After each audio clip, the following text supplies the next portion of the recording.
तो hey guys, कैसे हैं आप सब। आई होप आप सब बढ़िया होंगे। मैं भी बहुत बढ़िया हूँ। Welcome to my new blog. यहाँ पर ना बस मैं साफ़ सफाई कर रही थी। यहाँ पर ना मैं मतलब लेट उठी थी बहुत ज़्यादा। ऑलमोस्ट सुबह के 10 बजे आँख खुली थी, क्योंकि हम ना पिछली रात लेट सोए थे। रात के 1 बजे सोए थे। काम की वजह से मैं इनका काम मतलब हम दोनों ही हस्बैंड वाइफ दोनों काम कर रहे थे, इसलिए ना लेट हो गए थे सोने में। तो सुबह भी आँख अगर लेट सोएंगे रात को तो सुबह भी आँख लेट ही खुलेगी। वही प्रॉब्लम हो गई तो ना सुबह 10 बजे आँख खोली तो पूरा दिन का शेड्यूल ही बिगड़ गया। मेरा ना ये रूटीन मुझे समझ ही नहीं आ रहा। मुझे शायद बदलने की ज़रूरत है ये रूटीन। एक मैं चाहती भी हूँ रूटीन बदलना, बट ना बदल ही नहीं पा रही किसी वजह से। मैंने बताया था ना पिछले ब्लॉग में कि मैं मतलब इनके कारखाने में कारीगर था हमारा, वो कारीगर चला गया। तो मुझे ना इनके काम में ना ज़्यादा मेरे ऊपर प्रेशर पड़ गया इनका काम कराना, क्योंकि ये भी ना अकेले लगे रहते हैं अपने काम में। तो ना किसी का साथ मिल जाए ना तो काम जल्दी हो जाता है। तो बस ये बोलते हैं कि ना मेरा काम करा दिया कर, काम करा दिया कर। इस चक्कर में मैं भी करा देती हूँ अकेला देख कर कि वो बेचारे अकेले लगे रहते हैं। इसलिए ना इनके काम कराने के चक्कर में मेरे घर का जो रूटीन है ना वो थोड़ा बिगड़ से जाता है। पर कोई बात नहीं, हस्बैंड का साथ देना है वही बहुत बड़ी बात होती है। तो बस मैं यहाँ पर ना उनका काम वाम कराने के बाद ऑलमोस्ट 1 बजे आके सो गए थे हम। फिर सुबह 10 बजे उठ के मैं 10 बजे काम 10:30 बजे अपने घर के काम में लगी थी। फिर मैं 1 घंटा ही ऑलमोस्ट काम किया होगा, उसको भी मैं आधा रोक कर पहले मैं इनका काम यहाँ पर कराने आ गई थी। तो बस यहाँ पर ना मैं कटिंग कर रही थी।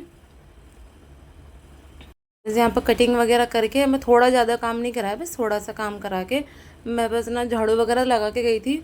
डस्टिंग भी कर दी थी, यहाँ पोछा लगाना था, बर्तन मांजने थे। तो बस यहाँ पर पोछा वगैरह लगा के मैं बर्तन वगैरह मांज लूँगी।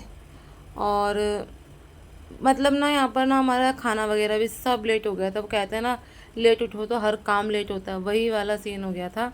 यहाँ पर पोछा ही 12 बजे लग रहा था। और पानी की दिक्कत इतनी हो रही है ना गाइस, इतनी हो रही है हद से ज़्यादा।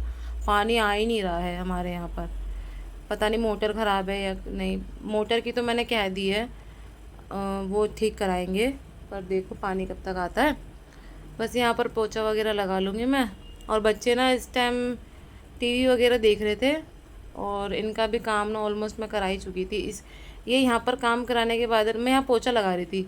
तो पता नहीं ऐसा क्या था ज़मीन पे जिसको कुरचने से ना मेरे नाखून के अंदर वो घुस गया था।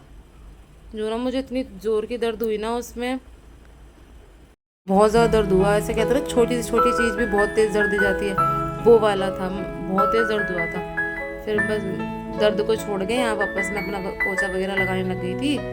और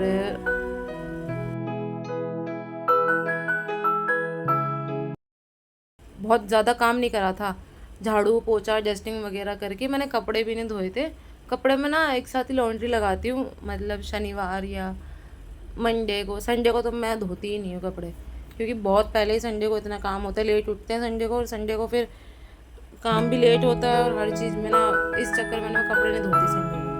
मैं शनिवार को या फिर सोमवार को ऐसे धोती हूँ। और बस यहाँ पर मैं सारी साफ़ सफाई कर लूँगी और इसके बाद हम कहीं घूमने जाएंगे।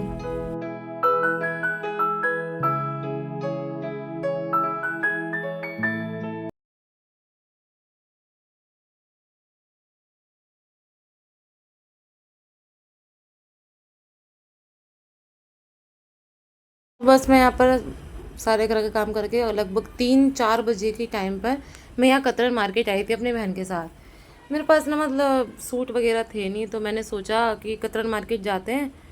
वहाँ पर न्यू कलेक्शन आया होगा, गर्मियाँ वैसे भी आ गई हैं तो कॉटन में सूट जो होते हैं वो न्यू कलेक्शन आया होगा। तो वहाँ गए तो मुझे तो कुछ समझ ही नहीं आया था। पता नहीं क्यों लोग कतरन मार्केट करते हैं। मुझे तो एक चीज़ समझ नहीं आई थी। यहाँ पर इयरिंग्स देखे थे जो बहुत अच्छे लगे थे, पर मैं इतने हैवी पहनती नहीं हूँ डेली यूज़ में। और बाकी मेरे पास एक्स्ट्रा में हैंगे, इसलिए मैंने लिए नहीं। और यहाँ पर मुझे समझ ही नहीं आया क्या कतरन मार्केट। एक दुकान में मैं रुकी भी, मुझे एक सूट पसंद भी आया। देख आगे मैं आपको दिखाऊंगी। मैंने ये ना महरून कलर का सूट मैंने उतरवाया था, मेरी बहन कह रही है अच्छा लग रहा है, तो मैंने ये सूट उतरवाया। और ये सूट मेरे को बहुत पसंद भी आया। इसका बॉटम भी देख लिया मैच करके, बहुत अच्छा लगा। बट इसका पीस इतना छोटा था कि ले ही नहीं पाई, और इसका स्टॉक भी ख़त्म हो गया था। इसलिए बस यहाँ देख कर और हम वापस चले गए इस दुकान से। और फिर उसके बाद ना मेरी बहन ना यहाँ पर ना चूड़ियाँ वगैरह देख रही थी। और मुझे समझ ही नहीं आया था, यहाँ पर कुछ मिलता तो है नहीं, और ना इतनी कुछ मिल भी जाए तो इतना महंगा है, इसकी कोई हद नहीं है। हमारे यहाँ पर वो चीज़ अगर 100 की मिल रही है ना, तो वहाँ पर 200 की मिलेगी। मानती हूँ कपड़े की क्वालिटी फ़र्क होता है, पर मुझे तो कोई फ़र्क नहीं लगा। मैं पहले भी यहाँ से ना लाई हूँ, वही कपड़ा हमारे यहाँ भी मिलता है और वही कपड़ा वहाँ भी मिलता है। मुझे तो एग्जैक्ट सेम टू सेम ही लगा। यहाँ पर ये मुझे नहीं पसंद आया, तो मैं यहाँ से कुछ भी नहीं लाई। फिर मैं यहाँ से वापस आके अपनी ही मार्केट से कपड़े लेकर सूट लेकर गई थी। सो गाइज़, आपको ये व्लॉग कैसा लगा प्लीज़ बताइएगा। मिलते हैं एक अगले नए व्लॉग में।